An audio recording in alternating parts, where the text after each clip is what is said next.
Apocalipsis 3, 14 al 22. El mensaje de Jesucristo a la iglesia de Laodicea, la iglesia tibia en apostasía. Y aquí también tengo un sitio donde puede ver fotos de este lugar y otras cosas interesantes. Son más o menos los que estudian la interpretación futurista o histórica. Dicen que más o menos en 1900 al tiempo de la tribulación, donde se encaje este mensaje de la iglesia de hoy en día. Entonces el destino a este es claro, le dijo Jesucristo al apóstol Juan en Apocalipsis 3:14, y escribe al ángel de la iglesia en la Odisea. Eh, Aquí hay un mapa también, ahí puesto un link para un mapa donde puede ver a dónde quedaba esta iglesia. Fue llamada Diosópolis y Rodas, pero quedó con el nombre Laodicea en honor a la esposa de Antíocos II, que vivió 261 al 246 antes de Cristo, y él construyó esta ciudad. Era asiento de una iglesia cristiana. Tenemos referencias a esto en Colosenses 2:1, Colosenses 4:13 al 15 y el 16, y Apocalipsis 1:11. Ahora hoy en día es un montón de ruinas llamada por los turcos Ex-Izar o Viejo Castillo. Constantemente fue afectada por terremotos, siempre fue reconstruida por sus ciudadanos ricos, sin ayuda del Estado. Especialmente en el 62 después de Cristo, un escritor Tácticos en los Anales 14:27 habló de esto, de que eran los ricos que construyeron la ciudad, o sea, negaron la ayuda del Estado, del emperador.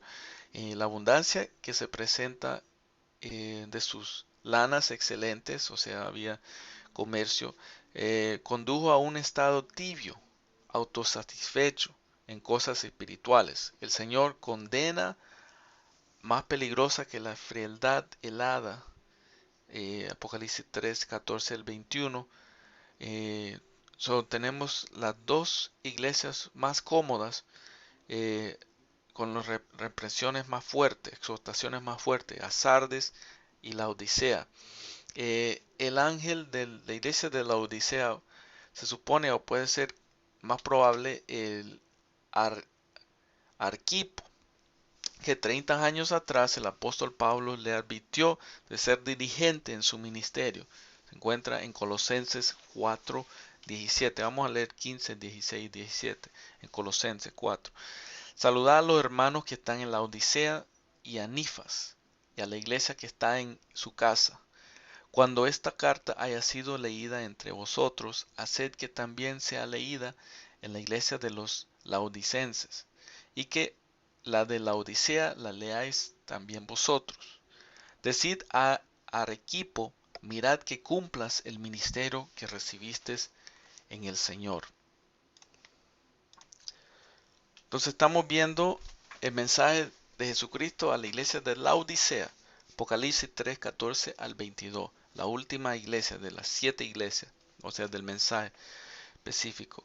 Viendo históricamente, Laodicea era un centro de la industria textil regional. Las ovejas que pastaban en los valles cercanos producían una lana negra que era excepcionalmente suave, la cual era comprada y vendida en los mercados de la ciudad. Entonces adoraban a Zeus, Apolos y Men. Men era el nombre principal del dios. Caru identificaba el lugar sagrado local. La gente les vestía por santidad, seguridad y prosperidad. O sea, lo visitaba. Usaba una luna creciente como símbolo, donde se encuentran las estatuas, se puede ver eso en la parte posterior de la cabeza de este estatua, este ídolo, como dios lunares. Ellos tenían que ver además con también la fertilidad agrícola y la protección de tumbas. Entonces Zeus era el dios de todos los dioses que ellos creían, los griegos y también los romanos, y Apolos era el hijo de Zeus.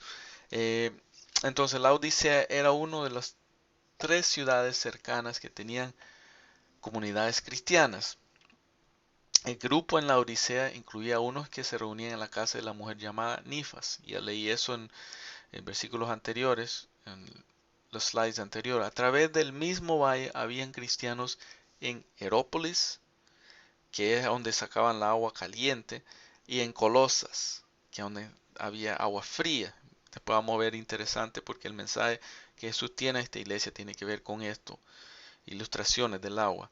Éprafas era compañero de Pablo, trabajó con las fieles en las tres ciudades. Las cartas enviadas a una congregación eran leídas en las demás. Este intercambio de cartas muestran cómo las cartas encontradas en el Nuevo Testamento fueron coleccionadas. Colosenses 4, 14 al 22. También interesante que no solo era un lugar donde había centro de industria textil, de la lana de las ovejas, también era un centro financiero de bancos. Había un centro también médico famoso conocido por sus tratamientos de los ojos y los oídos. La ciudad era una área popular de retiro para los ricos. Entonces, eso es interesante también porque muchos de ellos, cuando llegan a esa edad y tan ricos, habían alcanzado todos sus propósitos y metas. Y eso quizá también eh, tiene que ver con el estado espiritual de muchos de ellos que se dejaban decir, no, yo ya cumplí con todas estas cosas, ya hice todo para el Señor. Eh, en el valle cerca de la Odisea, 5 millas al sur, había una fuente de aguas termales enorme donde traían la agua para la ciudad. La agua caliente con sulfúrico tenía un olor que producía náusea. Y cuando el agua llegaba a la Odisea, ya llegaba tibia. Como dije anteriormente, las ciudades cercanas que hacían como un triángulo, Herópolis, ellos tenían aguas calientes en Colosas, eh, donde hay cartas. Pablo le escribió a los colosenses, había agua fría, pero en la Odisea ya el agua llegaba tibia. Y también tenían depósitos grandes de minerales blancos, calcio, que producía unas ganas de vomitar. Entonces interesante porque Jesús habla algunas cosas de esto. Entonces ellos sabían cuando Jesús le escribió estos mensajes. El apóstol Pablo no parece haber visitado la Odisea cuando él escribió en la columna, Colosenses 2:1. Éprafas, Tiquiocos, Omnísimos y Marco son los que realmente quizás pudieran llegar a este lugar. Entonces, Jesucristo se demuestra a la Odisea de la siguiente manera. La descripción de él dice, he aquí el amén, el testigo fiel y verdadero, el principio de la creación de Dios. Dice esto. Entonces vamos a ver si esta iglesia estaba haciendo cosas así, era fiel al Señor, estaba haciendo cosas verdaderamente que le agradaban al Señor. Y el análisis, Jesucristo analiza a esta iglesia y le dice, Apocalipsis 3:15, yo conozco tus obras, que ni eres frío ni caliente. Ojalá fuese frío o caliente, pero por cuanto eres tibio y no frío ni caliente, te vomitaré de mi boca. Entonces, cuando estábamos viendo lo histórico de esta ciudad, es interesante cómo Jesús usa esto, algo que ellos conocían, ¿no? Que el agua allí llegaba fría, entonces, pero entonces lo espiritual le estaba contaminando también. Las consecuencias de esta frialdad o tibiez. Eh, Apocalipsis 3:17, porque tú dices, no soy, yo soy rico y me he enriquecido y de ninguna cosa tengo necesidad y no sabes que tú eres un desventurado, miserable, pobre, ciego y desnudo. Wow. Interesante porque la palabra de Dios dice donde abunda el pecado, sobreabunda la gracia. Por eso él quería que esta iglesia que sea mejor fría, que esté caliente o fría, porque ya tibio wow, ahí habla de vomitar. Entonces algo que no le agrada al Señor. Tenemos que estar caliente con el Señor en santidad, viviendo, ser fiel a Él, verdadero, buscando las sendas antiguas, la sana doctrina, buscándole a Él, adorándolo en espíritu y en verdad. Entonces, ellos, interesante, había, como dice, un centro de bancos financiero, había bastante recurso, estaba textil de lana, estaban las escuelas de medicina, entonces ellos pensaban que tenían todo, podían hacer todo, incluso como dije en la historia, cuando hubo un terremoto, ellos negaron la ayuda del Estado, ellos mismos pusieron el dinero para construir la ciudad, pero Jesucristo dice, tú eres desventurado, miserable, pobre, ciego y desnudo. Wow. Entonces es importante, es mejor que Jesucristo nos diga cómo estamos, no estar escuchando más a las otras personas diciendo, oh, tú estás bien o esto o lo otro.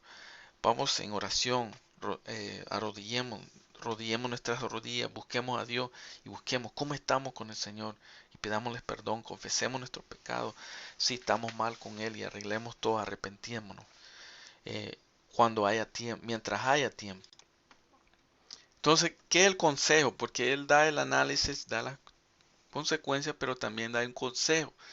Apocalipsis 3:18 a la iglesia de la Odisea. Por tanto, yo te aconsejo que de mí compres oro refinado en fuego, para que seas rico, y vestiduras blancas para vestirte, y que no se descubra la vergüenza de tu desnudez, y unge tus ojos con colirio para que veas. Yo reprendo y castigo a todos los que amo. Sé pues celoso y arrepiéntate. Entonces hay una oportunidad todavía. Tiene que ver con el arrepentimiento, caminar en santidad, confesar, buscar al Señor. Y porque ahí es importante también el castiga y reprende a los que son hijos. Y tenemos esto en Hebreos 12, donde habla esto. Hijitos míos, vamos a ver. Eh, Hebreos 12:5. Y habéis, le ha olvidado la exhortación que como a hijos se os dirige, diciendo, Hijo mío, no menosprecies la disciplina del Señor, ni desmayes cuando eres reprendido por él. Porque el Señor al que ama disciplina y azota a todo el que recibe por hijo. Bien importante. Mientras somos hijos del Señor, tenemos que buscarlo. Y aun cuando nos dice que estamos mal, arrepentirnos, confesar ese pecado y darle la vuelta. Pedirle ayuda al Señor. Entonces está la promesa, Apocalipsis 3:20, aquí yo estoy a la puerta y llamo, si alguno oye mi voz y abre la puerta, entraré a él y cenaré con él y él conmigo. Apocalipsis 3:21, al que venciere, le daré que se siente conmigo en mi trono, así como yo he vencido y me he sentado con mi Padre en su trono. Apocalipsis 3:22, el que tiene oído, oiga lo que el Espíritu dice a las iglesias. Entonces, todas estas cosas, estos mensajes de las 7 iglesias también a nosotros, hoy en día tenemos que tener en cuenta qué cosas le agradan al Señor y hacer las cosas que le agradan y evitar las cosas que no le agradan. El Señor los bendiga.